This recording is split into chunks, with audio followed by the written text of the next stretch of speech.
Peace and all good sisters and brothers, and welcome back here at Biyahe ni Bro. At nandito po kami ngayon ni Father Paul sa Twin Lakes, Tagaytay.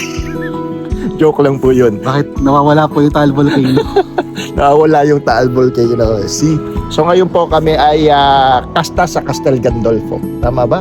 At yung likod na yan, yung lawa na yan, yan ang pangalan ay Lago Albano. Lago Albano. Lake Albano. And what is something significant about Castel Gandolfo? Ito pong aming pupuntahan ay ang summer residence po ng Santo Papa na ginamit ng mahabang panahon kung saan sa panahon po ng tag-init noong Santo Papa ay nagpupunta rito para magpahinga. At dito nagpapatuloy din ng kanyang mga official functions. Yes. Malayo dun sa napakainit na panahon sa Roma. Yes, okay. At ang lugar na ito ay by train ilang minutes lang, parang 40 minutes. 40 minutes.